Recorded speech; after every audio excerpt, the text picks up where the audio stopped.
ರಾಜ್ಯ ಸರ್ಕಾರದ ಮಹತ್ವಾಕಾಂಕ್ಷೆಯ ಗ್ಯಾರಂಟಿ ಯೋಜನೆಗಳ ಪರಿಷ್ಕರಣೆ ಪ್ರಕ್ರಿಯೆಯನ್ನು ಕೇಂದ್ರ ಸಚಿವ ಎಚ್.ಡಿ. ಕುಮಾರಸ್ವಾಮಿ ತೀವ್ರವಾಗಿ ಟೀಕಿಸಿದ್ದಾರೆ. ಈ ಕುರಿತು ಮಾಧ್ಯಮಕ್ಕೆ ಪ್ರತಿಕ್ರಿಯೆ ನೀಡಿದ ಅವರು, ಗೃಹಜ್ಯೋತಿ, ಗೃಹಲಕ್ಷ್ಮಿ ಸೇರಿದಂತೆ ವಿವಿಧ ಗ್ಯಾರಂಟಿ ಯೋಜನೆಗಳ ಫಲಾನುಭವಿಗಳ ಪರಿಷ್ಕರಣೆ ಮತ್ತು ಮಾಹಿತಿ ಸಂಗ್ರಹವು 2028ರ ವಿಧಾನಸಭಾ ಚುನಾವಣೆಗೆ ಸಿದ್ಧತೆ ನಡೆಸುವುದು ಮತ್ತು ರಾಜಕೀಯ ತಂತ್ರ ರೂಪಿಸುವುದಕ್ಕಾಗಿ ಎಂದು ಆರೋಪಿಸಿದರು. ಗೃಹಲಕ್ಷ್ಮಿ ಯೋಜನೆಗೆ ಮನೆ ಮನೆಗೆ ತೆರಳಿ ಸಮೀಕ್ಷೆ ನಡೆಸುವುದು ಹಾಗೂ ಗೃಹಲಕ್ಷ್ಮಿ ಶಕ್ತಿ ಯೋಜನೆಗಳಿಗೆ ಫೋಟೋಗಳನ್ನು ಕಡ್ಡಾಯಗೊಳಿಸುವುದು ಮೂಲಕ ಸರ್ಕಾರವು ಅಮಾಯಕ ಜನರಿಂದ ದತ್ತಾಂಶ ಸಂಗ್ರಹಿಸುತ್ತಿದೆ. ಈ ದತ್ತಾಂಶವನ್ನು ಮುಂಬರುವ 2028ರ ಚುನಾವಣೆ ತಂತ್ರಗಾರಿಕೆಗೆ ಬಳಸಿಕೊಳ್ಳಲು ಸಂಚು ರೂಪಿಸಿದ್ದಾರೆ ಎಂದರು. ಅಲ್ಲದೆ ಅರ್ಹ ಫಲಾನುಭವಿಗಳನ್ನು ಗುರುತಿಸುವ ನೆಪದಲ್ಲಿ ಹಿಂದೆ ನೀಡಿದ ಎಲ್ಲರಿಗೂ ಉಚಿತ ಎಂಬ ಭರವಸೆಯಿಂದ ಹಿಂದೆ ಸರಿದು ಅನರ್ಹರ ಹೆಸರನ್ನು ಪಟ್ಟಿಯಿಂದ ಡಿಲೀಟ್ ಮಾಡಲಾಗುತ್ತಿದೆ. 3 ವರ್ಷಗಳ ಕಾಲ ಏನ್ ಮಾಡದ ಸರ್ಕಾರ ಈಗ ದಿಢೀರ್ ಪರಿಷ್ಕರಣೆಗೆ ಮುಂದಾಗಿರುವುದು ಅನುಮಾನಗಳಿಗೆ ಎಡೆಮಾಡಿಕೊಟ್ಟಿದೆ ಎಂದರು. ಯಾವುದೇ ಕಾರಣಕ್ಕೂ ಚರ್ಚೆ ಮಾಡಿ ನನಗೆ ಸುಮ್ಮನೆ ನಾನು ಮಾಧ್ಯಮದ ಮುಂದೆ ಪದೇ ಪದೇ ಬರ್ತಕ್ಕಂಥದ್ದಕ್ಕೆ ನೀವೇ ಅವಕಾಶ ಕೊಟ್ಟರೆ ನಾನು ಏನ್ ಮಾಡಿದ್ದೆ? ಒಂದ್ ಕಡೆ ಹೇಳ್ತಾರೆ, ಅಯ್ಯೋ ನಮ್ಮ ಮುಖ್ಯಮಂತ್ರಿ ಅವರೇ, ಮುಖ್ಯಮಂತ್ರಿ ಯಾಕೆ ಮಾಡಬೇಕು, ಅದೇ ಹೊಡಿತಾರೋ ಮಾಡ್ತಾರೋ ಲೂಟಿ ಮಾಡ್ತಾರೋ ಬಿಡ್ಲಿ, ಯಾಕೆ ಕುಮಾರಸ್ವಾಮಿ ಮಾತಾಡ್ತಾರೆ, ಕೈ ಕೈ ಕೈ ಸಿಕ್ಕಂತಂತ ಎಲ್ಲ ಕೂದಲೆಲ್ಲ ಉದುರೋಗೈತಂತ ಕತೆ ಹೇಳ್ತಾರೆ. ಕತೆ ಇದು ಅದೆಲ್ಲ ಬಿಟ್ಟು ಕೆಲಸ ಏನ್ ಮಾಡ್ಬೇಕು ಮಾಡಿ. ನಾನು ಮೊನ್ನೆನೂ ಹೇಳಿದ್ದೀನಿ, ಒಳ್ಳೆ ಕೆಲಸ ಮಾಡಿದ್ರೆ ಅಭಿನಂದನೆ, ಲೂಟಿ ಹೊಡೆಯೋ ಕೆಲಸ ಮಾಡಿದ್ರೆ ನಾನು ಬಾಯಿ ಮುಚ್ಕೊಂಡಿರ್ಬೇಕ. ನಾನು ನಾಡಿನ ಜನತೆಗೆ ಹೇಳ್ತೀನಿ, ಜಾತಿಯಲ್ಲಿ ಹೇಳಲ್ಲ, ನಾನು ಒಕ್ಕಲಿಗರು ಇನ್ನೊಂದು ಅಂತ ಹೇಳಲ್ಲ. ಈಗೇನೋ ಶುರು ಮಾಡೋರಲ್ಲ, ಅದೆಂತದೋ ಅದು ಇವ್ರದೆಲ್ಲ ನಾಟಕ.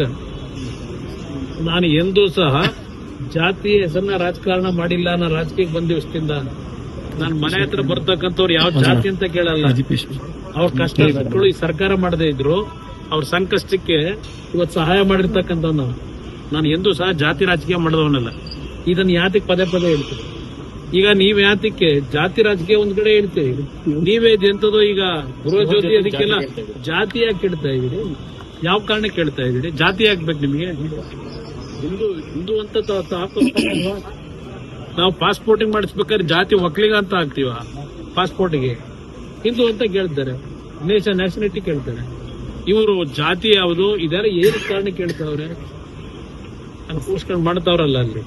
ನೆಕ್ಸ್ಟ್ 28ಗೆ ಹೆಂಗ್ ಹೊಡಿಬೇಕು ಅಂತ ಹೇಳಿ ರಾಜ್ಯ ಅದಕ್ಕೆ ಮಾಡೋದಕ್ಕೆ ಬೆಲೆ ಕೇಳ್ತಾವ್ರ. ಜನ ಅರ್ಥ ಮಾಡ್ಕೊಳ್ಳಿ, ಇವರಂತ ಬೋಗಸ್ಸು ಇನ್ನೊಬ್ರು ಸಿಗಕ್ ಸಾಧ್ಯ. ಈಗ ಅದೆಂತದೋ ಮತ್ತೆ KSRTCದು ಬೆಲೆ ಜಾಸ್ತಿ ಮಾಡ್ತಾರೆ, ಟಿಕೆಟ್ ಬೆಲೆ ಈಗೆಲ್ಲ ಇಳಿತದಲ್ಲ. ಇನ್ನೊಂದು ವಾರ ಈಗಾಗಲೇ ಎಲ್ಲ ಇದು LPG ದರ ಇಳಿಸಿದ್ರು. ಈಗ ಪೆಟ್ರೋಲ್ದು ದರ ಇಳಿತದೆ.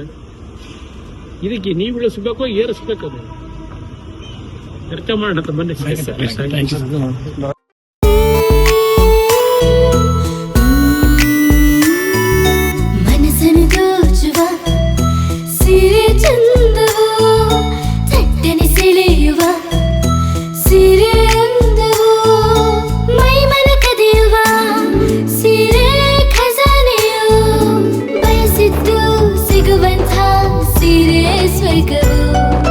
ಮದುವೆಯ ಸಂಭ್ರಮದ ಚಿತ್ತಾರದ ಸೀರೆಗಳು, ಶುಭದ ಕಾರ್ಯದಿ ಬಣ್ಣಗಳ ನರ್ತನ, ವಿಧ ವಿಧ ಸಂಗ್ರಹದಿ ಮನವನ್ನು ಅಪಹರಿಸೋ ವಿಜಯಲಕ್ಷ್ಮಿ ಸಿಲ್ಕ್ಸ್ ಸರಸಾಟಿಯಲ್ಲಿದೆ.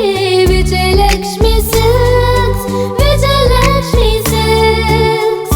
ಗುಲ್ಬರ್ಗ ಜಿಲ್ಲೆಯಲ್ಲಿಯೇ ಮಹಿಳೆಯರ ಮತ್ತು ಮಕ್ಕಳ ವಸ್ತ್ರಗಳ ಏಕೈಕ ಅತಿ ದೊಡ್ಡ showroom Vijayalakshmi Silks, City Centre Mall, Super Market Road, Gulbarga.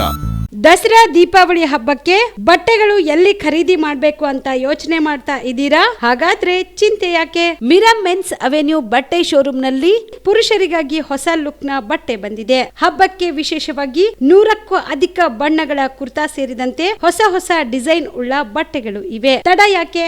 ಬಟ್ಟೆ ಖರೀದಿಗೆ ಹಿಂದೆ ಬನ್ನಿ ನಿಮ್ಮ ಕಲಬುರಗಿಯ ಮಿರಾ ಮೆನ್ಸ್ ಅವೆನ್ಯೂಗೆ. ನಿಮ್ಮ ಮನೆಯಲ್ಲಿ ಮದುವೆ ಇದೆಯಾ? ಮದುಮಗ ಸೇರಿದಂತೆ ಸಂಬಂಧಿಕರಿಗೆ, ಸ್ನೇಹಿತರಿಗೆ ಬಟ್ಟೆ ಖರೀದಿ ಖರೀದಿ ಮಾಡೋದಿದೆಯಾ? 10 ಅಂಗಡಿಗೆ ಹೋಗಿ ಬಟ್ಟೆ ಹುಡುಕುವ ಬದಲು ಎಲ್ಲಾ ರೀತಿಯ ಹಬ್ಬಗಳ, ಮದುವೆ, ಶುಭ ಸಮಾರಂಭ ಸೇರಿದಂತೆ ಎಲ್ಲಾ ರೀತಿಯ ಬಟ್ಟೆಗಳು ಇದೀಗ ಒಂದೇ ಸೂರಿನಡಿಯಲ್ಲಿ ಕಲ್ಪಿಸಿದ್ದಾರೆ. ಹಾಗಾದ್ರೆ ಚಿಂತೆ ಬಿಡಿ, ನಿಮ್ಮ ಕಲಬುರಗಿಯಲ್ಲಿ ಮೀರಾ ಮೆನ್ಸ್ ಅವೆನ್ಯೂ ಪುರುಷರ ಬಟ್ಟೆಗಳಿರುವ ಬೃಹತ್ ಶೋರೂಮ್ ಪ್ರಾರಂಭಿಸಿದ್ದಾರೆ. ಇಲ್ಲಿ Manyavar, Blackberrys, Jack and Jones, Rare Rabbit, Spykar, Indian Terrain, Arrow, Mufti, US Polo ಸೇರಿದಂತೆ ಎಲ್ಲಾ ರೀತಿಯ ಬ್ರಾಂಡೆಡ್ ಬಟ್ಟೆಗಳು ಇಲ್ಲಿ ಲಭ್ಯ.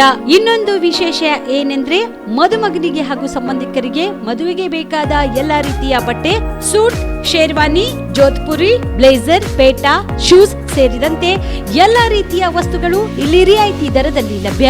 ಮತ್ತ್ಯಾಕೆ ತಡ, ಹಿಂದೆ ಭೇಟಿ ನೀಡಿ. ಕಲ್ಯಾಣ ಕರ್ನಾಟಕದ ಬೃಹತ್ ಬಟ್ಟೆ showroom Meera men's avenue, Lahoti petrol bunk ಮುಂಭಾಗ, ತಿಮ್ಮಾಪುರಿಗೆ ಹೋಗುವ ರಸ್ತೆ, ಕಲಬುರಗಿ. ಹೆಚ್ಚಿನ ಮಾಹಿತಿಗಾಗಿ ಸಂಪರ್ಕಿಸಿ 9916745499.